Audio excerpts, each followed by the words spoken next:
नमस्कार, आप देख रहे हैं दिन दहाड़े। मैं हूं आपके साथ मनु तेवतिया। अपने बयान से हमेशा सुर्खियों में रहने वाले पूर्व मंत्री और कांग्रेस प्रत्याशी कवासी लखमा का एक बार फिर चर्चा हो रही है। लखमा के एक बयान ने कांग्रेस में उनके कद और पार्टी में गुटबाजी को जग जाहिर कर दिया है। बस्तर सीट पर मचा घमासान लखमा के बयान से जनता के सामने आ गया है। लखमा ने खुले मंच से कहा है कि पार्टी ने बस्तर से उन्हें ही टिकट क्यों दिया, जिससे साफ हो गया कि कांग्रेस में खटास है या मिठास है।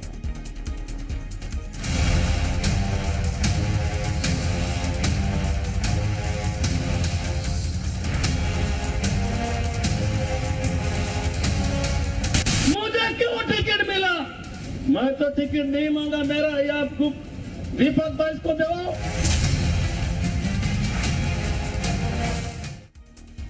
कवासी लखमा अपने बयानों को लेकर हमेशा चर्चा में बने रहते हैं और इस बार भी उनका बयान उन्हें फिर चर्चा में ले आया है। दरअसल बुधवार को जगदलपुर के लाल बाग मैदान में नामांकन सभा के दौरान कवासी लखमा ने मजाकिया अंदाज में कहा कि वो अपने बेटे के लिए बहू तलाशने गए थे, लेकिन पार्टी ने उन्हें ही दुल्हन सौंप दी, जिस पर सभा में जमकर ठहाके लगे। और इस बयान के साथ साथ लखमा ने कहा कि दीपक बैज पीसीसी चीफ हैं, इस नाते वो प्रदेश के सबसे बड़े नेता हैं, तो उनकी जिम्मेदारी सभी 11 सीट जीतने की होगी। लखमा के इस बयान से बस्तर सीट पर चली रस्साकशी भी सामने आ गई है। हाईकमान ने दीपक बैज की जगह लखमा को टिकट दिया है। ऐसे में लखमा बैज के समर्थकों को साधने में जुटे हैं, साथ ही बता रहे हैं कि उनका कद पार्टी में कितना बड़ा है। मुझे क्यों टिकट मिला? मैं तो टिकट नहीं मांगा, मेरा ये आपको दीपक बैज को दो।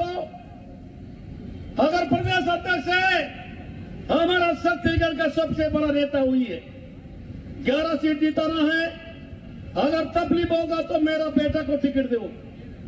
मैं बेटा के लिए डौकी मांगने गया बुआरी तो मेरे को सौंप दी। तो कांग्रेस में खटास या मिठास, क्या बस्तर सीट पर कांग्रेस में सब कुछ ठीक चल रहा है?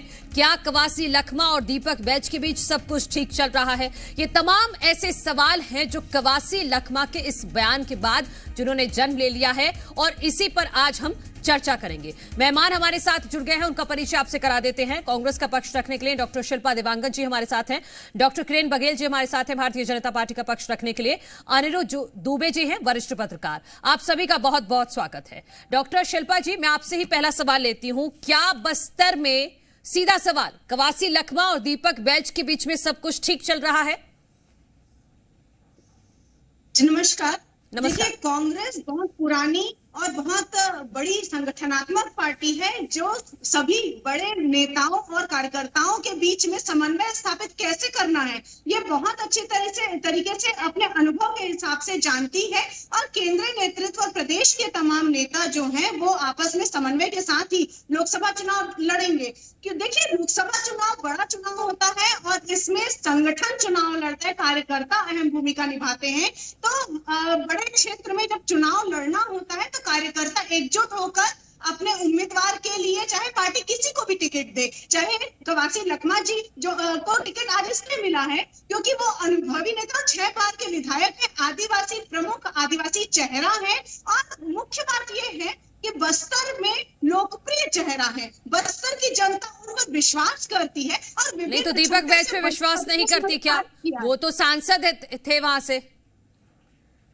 जी निश्चित रूप से, परंतु आज के दिनांक में दीपक बैज जी प्रदेश अध्यक्ष है और पूरी 11 की 11 सीटों में विजय का परचम उनके नेतृत्व में कांग्रेस पार्टी लहराएगी। और निश्चित रूप से उनकी प्रखर नेतृत्व क्षमता पर पार्टी ने भरोसा किया है, इसलिए 11 सीटों की दीपक बैज को जिम्मेदारी दी है। ठीक है, आपने मैंने सीधा सवाल पूछा था उसका जवाब नहीं दिया। सब कुछ ठीक है? जी निश्चित रूप से सब कुछ समन्वय के साथ ही हो रहा है। ठीक है। डॉक्टर किरण बघेल जी, बस्तर में क्या भारतीय जनता पार्टी की राह आसान हो गई है? कवासी लखमा जी को आप घेर रहे हैं, एफआईआर दर्ज उन पर हो गई है। दीपक बैज और कवासी लखमा की जो फिलहाल जो कोऑर्डिनेशन है दोनों का, वो भी दिख नहीं रहा है। डॉक्टर किरण बघेल जी। देखिए, मैं तो बस्तर की बात नहीं कह रही हूँ, मैं तो पूरी छत्तीसगढ़ की बात कर रही हूँ कि कहीं ना कहीं छत्तीसगढ़ कांग्रेस में बिखराव है। आप अभी कुछ ही दिन पहले की घटना ले लीजिए, भरे मंच में भूपेश बघेल जी के सामने एक कार्यकर्ता का भरे मंच से दर्द उठा, जिसने उसमें पूरे अपनी दर्द बयां की।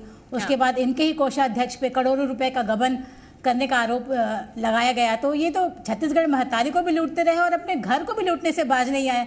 और रही बात बस्तर की, तो आप देख सकते हैं कवासी लखमा जी शुरू से ही महिलाओं का उपहास उड़ाते आए हैं और कांग्रेस की ये रीति नीति रही है कि महिलाओं को एक वोट बैंक ही समझा गया और उनका उपहास ही उड़ाया गया। जैसे उन्होंने कहा कि मैं बहू ढूंढने निकला था, ये मुझे लगता है एक अमर्यादित बयान है। और मुझे लगता है कांग्रेस में सब कुछ बहुत पहले से ठीक नहीं रहा है, चाहे वो भूपेश बघेल या बाबा की लड़ाई की बात कर ले, चरणदास महंत या भूपेश बघेल जी की बात कर ले, या 2.5 साल वाले फॉर्मूले की बात कर ले, मोहन मरकाम और भूपेश बघेल जी की समन्वय की बात कर ले, तो कभी भी कांग्रेस में सब कुछ ठीक नहीं चला। जब बस ये सत्ता की चाशनी में आपस में ये जो बोलते हैं कि सिमट के रह गया, चिपक के रह गए, सत्ता गई और चाशनी गई और कहीं ना कहीं बिखराव हो गया इस पार्टी में। और मुझे लगता है इसका पूरा फ़ायदा, और जो मोदी जी की गारंटी है उसका फ़ायदा छत्तीसगढ़ को की जनता भाजपा पे भरोसा जताएगी, मोदी जी के गारंटी पे भरोसा जताएगी और मुझे लगता है पूरे 11 के 11 सीट हम भाजपा की झोली में आएगी। ठीक है, अनिरुद्ध दुबे जी, आप जरा समझाइएगा हमारे दर्शकों को कि कवासी लखमा ने जो बयान दिया है इसके क्या मायने हैं, ये क्या दर्शाता है? ये गुटबाजी है, ये एकता के लिए दिया गया एक मैसेज है? देखिए, जो कवासी लखमा जी का जो बयान है वो मतलब बहुत गहरा संदेश छिपा हुआ है। एक्चुअल में जो टिकट के दावेदार जो थे, मतलब ये कि लखमा जी भी चाह रहे थे कि उनके बेटे हरीश लखमा को टिकट मिले, और इधर से जो है दीपक बैज प्रदेश कांग्रेस अध्यक्ष का टिकट के लिए दावा था। मैं बस्तर सीट की बात कर रहा हूँ। और दूसरी बात, ऐसा नहीं कि कवासी लखमा जी पहली बार लोकसभा चुनाव लड़ रहे हैं, पूर्व में भी वे लोकसभा चुनाव लड़े और भारतीय जनता पार्टी के दिनेश कश्यप के हाथों वो चुनाव हार चुके थे। और वर्तमान में कवासी लखमा अभी एमएलए हैं।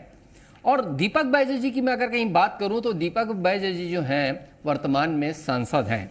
हाँ। तो वर्तमान में जो सांसद हैं तो इस तरीके से उनका अपना एक टिकट का दावा था, क्योंकि कठिन परिस्थितियों में पिछला चुनाव दीपक बैज जी जीते थे। और दूसरी बात है, कवासी लखमा जी का सही कहना है कि वो अपने बेटे का एक करियर तैयार करना चाहते थे, और कौन बड़ा नेता नहीं चाहेगा कि उसकी विरासत को उसका पुत्र या उसकी पुत्री संभाले। तो दृष्टिकोण सही था, वो हरीश लखमा को टिकट दिलाना चाहते थे, और क्यों पहले वो हारे भी गए थे। अब बात यह है कि वास्तव में जो है दिल्ली का फैसला मुझे जो है बड़ा मतलब मैं भी सोच में पड़ जाता हूं कि वहां पे बात हरीश लखमा और दीपक बैज की थी, तो बीच का रास्ता निकालने के लिए कवासी लखमा जी को टिकट दे दी गई। तो ये जो है, और वही जो छलक आया उनकी बातों में जो मैं कह रहा हूं कि मैं तो बेटे के लिए दुल्हन तलाशने गया था और पार्टी ने मुझे ही दुल्हन सौंप दी। तो ये जो आशय है, मतलब एकदम भरी सभा में कोई व्यक्ति कहे, अगर कहीं 4 पार्टी के भीतर कहे या पार्टी की बैठक में कहे, वो तो सभा में उन्होंने बात कही, तो इसका गहरा जो अर्थ है। और जहां तक कि मेरा ये मानना था कि दिल्ली में अगर कहीं दीपक बैज जी और हरीश लखमा के बीच में किसी एक को अगर कहीं चुन के टिकट दी जाती तो शायद बेहतर होता, जो अभी जो कवासी लखमा जी का निर्णय लिया गया। अनिरुद्ध दुबे जी, एक और बात जो कही है उन्होंने, दूसरी बात जो कही है कि दीपक बैज पीसीसी अध्यक्ष हैं, वो बड़े नेता हैं और उनकी जिम्मेदारी 11 लोकसभा सीटें जिताने की है। इस बयान से वो क्या मैसेज देना चाह रहे हैं जनता के बीच में? देखिए, जहां तक मैं समझ पा रहा हूं, वास्तव में पार्टी का जो प्रदेश अध्यक्ष होता है, महामंत्री होता है, तो उस पर बड़ी जिम्मेदारी होती है। और ये जिम्मेदारी जो है लोकसभा चुनाव में भी होती है और विधानसभा चुनाव में भी होती है। और विधानसभा चुनाव के समय में खुद दीपक बैज जी जो है चुनाव लड़ गए थे। अगर कहीं ये वाली बात होती कि उनको सारी 11 सीटों को देखना है, तो फिर वो बात उस समय पूरी 90 सीटों को देखने की क्यों नहीं थी? क्योंकि भूपेश बघेल जी चुनाव लड़ रहे थे उस समय मुख्यमंत्री। डॉक्टर चरणदास महंत जी जो इतने सीनियर लीडर हैं वो चुनाव लड़ रहे थे, सारे के सारे तो सीनियर चुनाव लड़ रहे थे। धनेंद्र साहू जी लड़ रहे थे, ताम्रध्वज साहू जी लड़ रहे थे, मोहम्मद अकबर लड़ रहे थे, रविंद्र चौबे जी लड़ रहे थे। अगर कहीं संगठनात्मक दृष्टिकोण से देखा जाए तो पूरे प्रदेश में देखने की बात थी तो उस समय दीपक बैज जी को पूरी 90 विधानसभा सीटें देखना था। अभी जो बात हो रही है 11 लोकसभा सीटों की, तो देखिए क्या है, मैं ये नहीं कहता कि कोई मतलब है ना कि संगठन का कोई अध्यक्ष है तो उसको उसमें जिम्मेदारी होती है कि वो चुनाव ना लड़े और वो जो अपना दायित्व संभाले, ऐसा नहीं। क्योंकि भारतीय जनता पार्टी में भी आप देखें तो भारतीय जनता पार्टी के प्रदेश अध्यक्ष अरुण साहू जी चुनाव लड़े, जीते और उप मुख्यमंत्री हैं। तो उसमें कभी मैं नहीं कहता कि कोई ऐसा इसमें कोई सीमा तय कर देनी चाहिए, लेकिन मैं ये कह रहा हूं कि जो बात जो अभी अगर ये आप लोकसभा चुनाव को लेकर दीपक जी बैज जी के बारे में कह रहे हैं तो ये बात उस समय फिर विधानसभा चुनाव के समय में भी विचार किया जाना चाहिए था। बिल्कुल डॉक्टर शिल्पा जी, अब इसका जवाब तो आपको ही देना पड़ेगा कि अगर दीपक बैज जी के बारे में अभी ये कहा जा रहा है कि अब उनके पास जिम्मेदारी है 11 सीटें जिताने की, तो जब वो प्रदेश अध्यक्ष थे तब भी, अब भी हैं प्रदेश अध्यक्ष और विधानसभा चुनावों में भी लड़े हैं वो, हालांकि वो हार गए, तब तो पूरी 90 की 90 सीटों की जिम्मेदारी थी उनके पास। देखिए, कांग्रेस पार्टी जो है बहुत बड़ी पार्टी है और अच्छे प्रखर नेताओं, नेतृत्व शक्ति वाले नेताओं से परिपूर्ण है। तो निश्चित रूप से पार्टी डिसाइड करके ऊपर केंद्रीय नेतृत्व जो है वो डिसाइड करती है कि इसमें सबसे अच्छे कैंडिडेट, सबसे प्रभावशाली कैंडिडेट कौन है। दीपक बैज जी ने बस्तर की आवाज बखूबी निभाया है और उनकी नेतृत्व शक्ति दमदार नेतृत्व शक्ति है, इसीलिए इस बार उनको पूरे 11 सीटों की जिम्मेदारी दी गई है। और विधानसभा चुनाव और लोकसभा चुनाव की बात हो रही थी, तो विधानसभा चुनाव छोटे स्तर पर, प्रादेशिक स्तर पर, एक क्षेत्रीय स्तर पर लड़े जाते हैं, इसलिए उस चुनाव का जो क्षेत्र है वो कम होता है। तो निश्चित रूप से सभी जिम्मेदारियां वहन करते हुए नेता चुनाव लड़ सकते हैं, परंतु लोकसभा चुनाव जो है वो बड़ी जिम्मेदारी थी, बड़े चुनाव होते हैं, क्षेत्र बड़ा होता है, तो निश्चित रूप से इसमें जो संगठन का जो डिसीजन होता है वो महत्वपूर्ण है। और आज के दिनांक में प्रमुख आदिवासी चेहरे और अनुभवी आदिवासी चेहरे कवासी लखमा जी को टिकट इन्होंने देकर बस्तर के जनता के। अच्छा डॉक्टर शिल्पा जी, क्या दीपक बैज कवासी लखमा के लिए प्रचार करने जाएंगे? निश्चित रूप से कार्यकर्ताओं में उत्साह का माहौल है, हमारे सभी नेता और कार्यकर्ता उत्साहित दिख रहे हैं और उन्होंने कहा भी है विभिन्न प्लेटफॉर्म के माध्यम से कि वो बस्तर के मुख्य मुद्दे जो कि भारतीय जनता पार्टी हक और अधिकार को छीनने का कार्य करती है हमारे आदिवासी भाई बहनों से, उस मुद्दों को उठाएंगे, उनकी आवाज बनेंगे और उनके हक अधिकार की रक्षा के लिए वो आगे आएंगे। दीपक बैज जी जाएंगे चुनाव प्रचार के लिए कवासी लखमा के लिए? निश्चित रूप से उनके सभी कार्यकर्ता सम्मेलन हो चाहे नामांकन, सभी में दीपक बैज जी की मौजूदगी रही है और दीपक बैज जी के प्रखर नेतृत्व में ये सारे कार्य हो रहे हैं। आप देख ही रहे हैं, अभी कुछ दिनों पहले विभिन्न क्षेत्रों में कार्यकर्ता सम्मेलन था, तो कार्यकर्ता सम्मेलन में भी उनकी प्रमुख भूमिका रही है। तो निश्चित रूप से वो अपनी जिम्मेदारियों का बखूबी वहन करते हैं और इसीलिए पार्टी ने उन्हें प्रमुख जिम्मेदारियां दी हैं। ठीक है। डॉक्टर किरण वघेल जी, जो आरोप लगा रही हैं कांग्रेस की प्रवक्ता, उसका तो जवाब दीजिएगा ही, लेकिन यहां पर बस्तर में खास तौर पर क्या यो जो बयान दिया गया है कवासी लखमा की तरफ से, भारतीय जनता पार्टी इस बयान को किस रूप में देख रही है? कि क्या कांग्रेस में गुटबाजी नजर आती है बस्तर पे, जो कहीं ना कहीं आपके लिए एक बहुत उससे लीड आपको मिल सकती है, उससे में बस्तर पे कब्जा करने में आप दोबारा कामयाब हो पाएंगे जो एक वक्त में आप हुआ करते थे 1998 से 2014 तक? बिल्कुल, ये इस कंट्रोवर्सी से पहले ही हम बिल्कुल आश्वस्त हैं कि बस्तर की जो सीट है वो भाजपा के झोली में निश्चित रूप से आएगी। रही बात ये कंट्रोवर्सी की, तो सचमुच ये कंट्रोवर्सी पैदा कर रहा है बस्तर की सीट के लिए और कहीं ना कहीं ये वर्चस्व की लड़ाई साबित हो रही है कवासी लखमा और दीपक बैज जी के बारे में। और अभी शिल्पा जी खुद स्वयं प्रश्न चिन्ह उठा रही थी कि कवासी लखमा जी क्योंकि योग्य हैं और इसलिए उनको दिया गया, तो क्या शिल्पा जी ये मान रही हैं कि दीपक बैज जी योग्य नहीं हैं कवासी लखमा जी के कंपेयर में? अगर योग्य नहीं है तो उनको प्रदेश अध्यक्ष का पद क्यों नवाजा गया? दूसरी बात, अगर अभी शिल्पा जी कह रही थी कि उनको प्रदेश अध्यक्ष बनाया गया है, तो प्रदेश अध्यक्ष जी हमारे एक मंडल अध्यक्ष से चुनाव हार चुके हैं। मैं आपको बता देना चाहूँगी, हाल ही मुझे विधानसभा चुनाव रहा है, उसको दीपक बैस जी को हमारे भाजपा के मंडल अध्यक्ष ने चुनाव हराया है। तो कितनी इनकी बड़ी छवि है बस्तर में, तो आप ये खुद तकाजा लगा सकते हैं। और रही बात तो जो मोदी जी की गारंटी, जो लगातार हमारी सरकार ने चुनाव मतलब सत्ता में आने के बाद बड़े बड़े फैसले लिए हैं, चाहे वो आवास योजना की बात हो, महतारी योजना की बात हो, पीएससी घोटाले में सीबीआई जांच की बात हो, और तमाम बड़े फैसले जो जनता के हित में लिए गए हैं, हमें उस पर ज़्यादा भरोसा है, ना कि इस कंट्रोवर्सी पे। तो मुझे लगता है बस्तर की जनता बहुत समझदार है, और जो विकास की गाथा हमारी पूर्ववर्ती सरकार ने लिखी है, और जो अभी सत्ता में आने के बाद हमारी सरकार ने जनता के हित में और बस्तर की जनता के हित में फैसले लिए, हमको उस पर ज़्यादा भरोसा है, मोदी जी की गारंटी पे भरोसा है कि इस वादे पूरे करने पे बस्तर की जनता हमारा साथ देगी। और रही बात ये कंट्रोवर्सी की, तो ये जो कहते हैं ना, एक एसेसरी हो जाएगी भाजपा के लिए कि कहीं ना कहीं इनकी पार्टी में जो बिखराव है, चुकुटबाजी है, वो चरम पे है। और जब इनकी पार्टी ही नहीं संभल रही है, इनके कार्यकर्ता ही इनसे नहीं संभल रहे हैं, तो छत्तीसगढ़ और भारत क्या संभालेंगे। वैसे भी इनकी इंडिया गठबंधन को भी अगर हम देखते हैं तो बिना दूल्हे की बारात है, जब इनके नेताओं में आपसी सामंजस्य नहीं हो रहा है, तो मुझे लगता है कि जनता बहुत समझदार है और देख रही नियत, नीति और नियत किसके पास है। यहाँ पर बस्तर में बैज वर्सेस लखमा हो गया है। राजनांदगांव से पूर्व मुख्यमंत्री भूपेश बघेल आपके उम्मीदवार हैं, उनको लेकर भी लेटर लिखा जाता है मल्लिकार्जुन खड़गे को कि उनकी वापस ले लीजिए उनकी उम्मीदवारी, पूरे छत्तीसगढ़ में बदनामी हो रही है। तो इस गुटबाजी से कैसे पार पाएंगे? वक्त नहीं है ज्यादा। देखिए, इनके भारतीय जनता पार्टी के आज के पूरे वक्तव्य से मुझे यही समझ में आता है कि दमदार कांग्रेस के प्रत्याशियों के मैदान में उतरने से इनमें भय और बौखलाहट का माहौल है, इसलिए ये उल जलूल बातें कर रहे हैं। कांग्रेस में आंतरिक लोकतंत्र है, सभी को विचारों की अभिव्यक्ति करने का पूरा हक है, और ये विचारों की अभिव्यक्ति केवल कांग्रेस में है। इनके जैसे दो लोग और हम, तो हमारे दो की नीति में पार्टी नहीं चलती है। कांग्रेस में अभिव्यक्ति विचारों की खूबसूरती है कि वो व्यक्त कर सकते हैं, पहली बात। दूसरी बात ये है कि कांग्रेस जो है मुद्दों पर लड़ाई करती है, जनता की मूलभूत समस्याएं क्या है और उसे किस तरीके से हल, जनता इसको अच्छे नहीं, अभी तो आप आपस में ही लड़ते दिखाई दे रहे हैं ना। जनता के मुद्दों को लेकर तो आप तब लड़ेंगे जब वो आपस में आप निपट लेंगे। देखिए, हमारी पार्टी में पूरी तरह से समन्वय स्थापित करके ही हम जनता के बीच में जाते हैं, और ये जो बातें भारतीय जनता पार्टी षड्यंत्र के तहत करती है उसमें कोई भी सच्चाई नहीं होती है। निश्चित रूप से सारे नेता और कार्यकर्ता मिलकर लोकसभा चुनाव, बस्तर का लोकसभा चुनाव बहुत ही इंपॉर्टेंट है। वो इसलिए है क्योंकि ये बस्तर की संस्कृति और संस्कृति सभ्यता को बचाने और बेचने के बीच में लड़ाई है। जिस तरीके से नंदराज पर्वत को बेचा जा रहा है, जिस तरीके से नगरनाथ प्लांट का निजीकरण करने की कोशिश की जा रही है, खनिज संपदा जो बस्तर प्रचुर मात्रा में पाए जाते हैं उसे अडानी को बेचने की साजिश की जा रही है।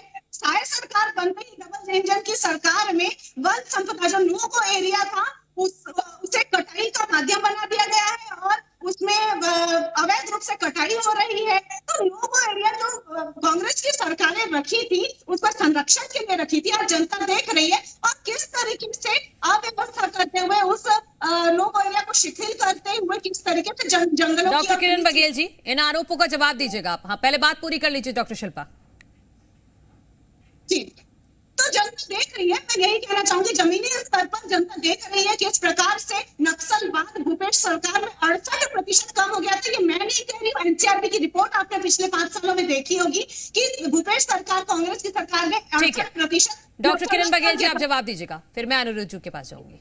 डॉक्टर किरण जी, देखिए, पिछले 15 साल में अगर कोई विकास की गाथा बस्तर में लिखा है तो सिर्फ भाजपा की सरकार ने लिखी है। चाहे वो सड़कों के जाल बिछाने की बात हो, मोबाइल टावर्स के निर्माण की बात हो, एकलव्य और दंतेवाड़ा को एक एजुकेशन हब के रूप में निर्मित करने की बात हो, मेडिकल कॉलेज की बात हो, इंजीनियरिंग कॉलेज की बात हो। अगर यहाँ विकास संभव हुआ है तो सिर्फ भाजपा के शासनकाल में। कांग्रेस शासनकाल में अगर बस्तर में कुछ हुआ है तो धड़ल्ले से धर्मांतरण हुआ है। वहाँ के स्वयं के आईजी डीआईजी मुख्यमंत्री को पत्र लिखने के लिए बाधित हो जाते हैं कि बस्तर क्षेत्र में धड़ल्ले से धर्मांतरण हो रहा है। भाजपा नेताओं की टारगेट किलिंग की जा रही थी, और हमारी सरकार आने के बाद बड़े बड़े फैसले लिए गए हैं, बस्तर की जनता के हित में फैसले लिए गए हैं। चाहे वो तेंदुपत्ता विक्रय के लिए दिन बढ़ाने की बात हो, चरण पादुका देने की बात हो, और जो बोनस इनकी सरकार ने बंद कर दिया था वो पुनः हमारी सरकार ने डॉक्टर शिल्पा, आप इतने आरोप लगा रही थी बस्तर को लेकर, तो सांसद तो आप ही के हैं ना, दीपक बैज जी तो वहीं से सांसद हैं। बिल्कुल, हमारे प्रधानमंत्री जी ने स्पष्ट कर दिया था कि नगरनार का निजीकरण नहीं होगा। उसके बाद भी कांग्रेस भ्रम फैलाने का काम कर रही है। कहीं ना कहीं इनका भय है और ये जो विचलित हो रहे हैं, इनकी कहीं ना कहीं जमीन खिसकती नजर आ रही है। तो मुझे लगता है जनता को बरगलाने का ये प्रयास किया जा रहा है। मैं फिर एक बार कहना चाहती हूँ कि बस्तर की जनता जानती है कि उनके हित में कौन फैसले ले सकता है और उनके विकास कौन कर सकता है। तो जो बस्तर की सीट है निश्चित तौर पे भाजपा की झोली में आएगी और भाजपा डबल इंजन की सरकार पुनः भारत में और छत्तीसगढ़ में रहेगी। ठीक है अनिरुद्ध दुबे जी, मैं आपसे लास्ट सवाल में आपसे लेना चाहूंगी अनिरुद्ध जी। ठीक है, मंच में आपके नेता अभिव्यक्त कर रहे हैं। ठीक है अनिरुद्ध जी, 2019 के मुकाबले क्या बस्तर में अब जो स्थिति है वो बदल गई है 2024 के चुनाव में? क्योंकि भारतीय जनता पार्टी ने कहीं ना कहीं बस्तर के को लेकर एक नाक का सवाल बना लिया है, क्योंकि बस्तर एक ऐसी सीट है जो खाते में नहीं है और कोरबा में भी वही स्थिति है। देखिए, आपने 2019 की बात की और 2019 की बात थी तो 2018 में कांग्रेस की सरकार बनी थी यहाँ पे और 68 सीट वाले विस्फोटक मत के साथ कांग्रेस ने छत्तीसगढ़ में सरकार बनाई थी। हाँ। और लोग मान के चल रहे थे कि ऐसा भी कुछ चमत्कार जो है 2019 के लोकसभा चुनाव में भी होगा, जो मतलब विधानसभा चुनाव के 6 महीने बाद जो होने वाला चुनाव था, लेकिन ऐसा नहीं हुआ। वो बहुत विपरीत परिस्थितियां रही। राष्ट्रवाद का जादू जो है जबरदस्त काम किया। यहाँ मोदी जी का चेहरा असर डाला, मोदी जी की बहुत सारी सभाएं हुई थी और नतीजतन कठिन परिस्थितियों में 11 में से 2 सीटें छत्तीसगढ़ में कांग्रेस ने जीती थी। एक जो है कोरबा, डॉक्टर चरणदास महंत जी की धर्मपत्नी श्रीमती ज्योत्सना महंत जी, और उधर बस्तर से दीपक बैज जी। बहुत कठिन परिस्थितियों में, वो भी क्या है कि इनके पास अपने अनुभव थे और अपनी एक पर्सनालिटी थी, अपना सब कुछ था, तो एक ऐसे कठिन परिस्थितियों में जीतने में कामयाब रहे। मैं बात अभी की करता हूं। देखिए, क्या हम बस्तर की बात करते हैं तो वैसे बस्तर तो अपने आप में एक सीट है, बस्तर लोकसभा क्षेत्र, लेकिन उस पूरे संपूर्ण बस्तर में 2 सीटें आती है, बस्तर और कांकेर। और निश्चित रूप से देखिए क्या है कि अगर दीपक बैज जी आते तो एक मतलब थोड़ा सा क्या है कि एक हलचल मस्ती। प्रदेश कांग्रेस अध्यक्ष हैं और वर्तमान में भी उसी सीट से सांसद हैं। हरीश लखमा अगर कहीं सामने आते तो भी हलचल मस्ती, क्योंकि एक युवा है, ऊर्जा से भरा हुआ है। कवासी लखमा जी का बेटा है, जो कवासी लखमा जी अभी विधायक है और पूर्व में मंत्री रहे हैं, लेकिन खुद कवासी लखमा जी आए। लेकिन जो मैं कांकेर की बात कर रहा हूं तो कांकेर में भारतीय जनता पार्टी ने भोजराज नाग जी को उतारा है। हाँ। जो पूर्व में विधायक रह चुके हैं, लेकिन उनके सामने जो कांग्रेस का कैंडिडेट आए हैं वीरेश ठाकुर, उनकी अपनी एक अलग शख्सियत है, वहां के वो दमदार नेता माने जाते हैं। तो लोग ये मान के चल रहे हैं, कांग्रेस के लोग भी मानकर चल रहे हैं और जनता भी मानकर चल रही है कि बस्तर की तुलना में जो जोरदार मुकाबला होगा वो कांकेर में होगा और कांकेर में मुकाबला देखने लायक रहेगा। तो मतलब इस तरीके से जो है हम संपूर्ण में बस्तर क्षेत्र की बात कर रहा हूं, तो जो सीटें सुर्खियों में रहेगी, जैसे राजनांदगांव में भूपेश बघेल जी हैं, वो सीट निश्चित रूप से सुर्खियों में रहेगी। फिर कोरबा में श्रीमती ज्योत्सना महंत जी के खिलाफ जो है सरोज पांडे जी आ गई, वो सीट सुर्खियों में रहेगी। पूर्व मंत्री कांग्रेस सरकार के जांजगीर चांपा से चुनाव लड़ रहे हैं, स्वाभाविक है वो सीट सुर्खियों में रहेगी।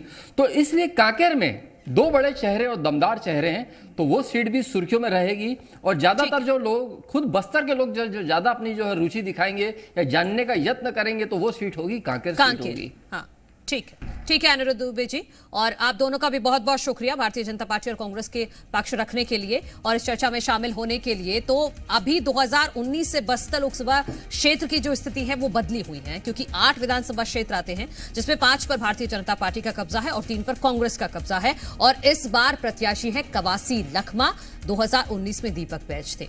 तो यहां पर भारतीय जनता पार्टी पूरी कोशिश और पूरी जान लगा रही है कि इस बार कवासी लखमा को हराना है, महेश कश्यप को जिताना है। तमाम राजनीतिक हलचल पर नजर हमारी रहेगी। ठीक 12 बजे दिन दहाड़े में फिर से मिलेंगे और आज के लिए इतना ही। आप देखते रहिए जी मध्य प्रदेश छत्तीसगढ़।